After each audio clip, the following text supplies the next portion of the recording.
une nouvelle année, et une nouvelle flopée de films signés Marvel. Depuis 2008, et la sortie du premier Iron Man, les films de super-héros signés Disney envahissent les écrans.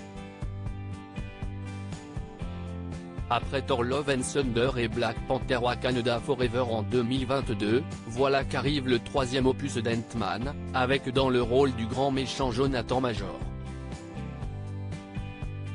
Le mercredi c'est le jour des sorties cinéma. Après un début de mois de février marqué par la sortie du nouveau film de la saga Astérix et Obélix, et le retour sur les grands écrans de ce classique intemporel qu'est Titanic, ce qui permet de relancer la polémique sur la mort de Jack, les fans de blockbuster sont gâtés avec la sortie d'Ant-Man et la guêpe, Quantumania. Troisième film des aventures de l'homme-fourmi, qui après avoir sauvé l'univers du terrible Thanos dans les films Avengers, Infinity War et Avengers, Endgame, va devoir se battre pour le destin de la Terre dans un univers parallèle. Aventure qu'il va vivre en famille, notamment avec sa fille interprétée par Kathleen Newton, et surtout devoir affronter Kang le Conquérant, un méchant impitoyable auquel le plus que charismatique Jonathan Major prête ses traits. À la conquête d'Hollywood. Né le 7 septembre 1999, et originaire de Californie, et ayant grandi au Texas, Jonathan Major est l'étoile montante du cinéma hollywoodien. Il commence sa carrière en 2011 dans le film Do Not Disturb, puis prête ses traits à l'activiste luttant pour les droits LGBT Ken Jones dans la série When We Rise.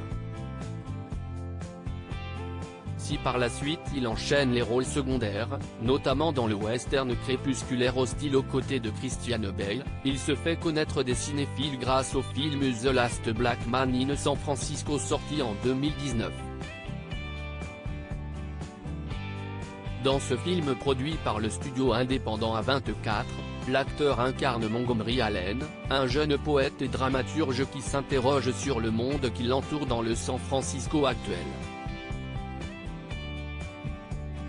La même année, il incarne Pepper, un criminel aussi charismatique que terrifiant dans le film La Loi de la Jungle.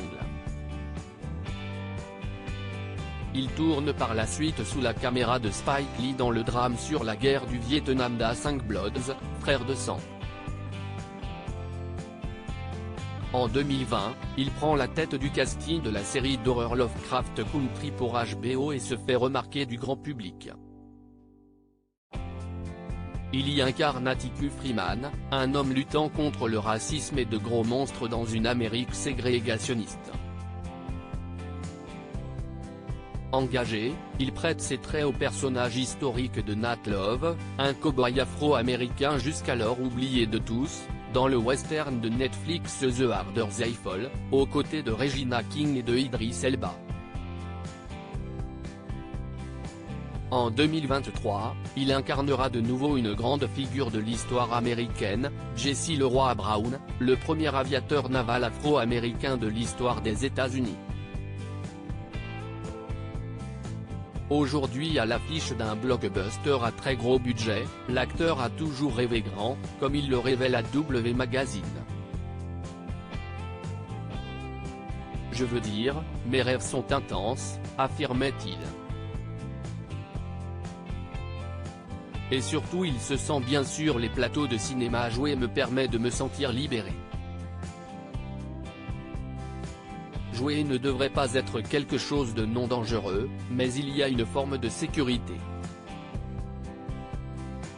Je peux me laisser aller et ressentir une sûreté que rien d'autre ne m'apporte. Une véritable vocation qu'il prouve en 2023, où il sera aussi à l'affiche du film de boxe Creed 3. Une chose est sûre, Jonathan Major s'apprête à mettre KO Hollywood.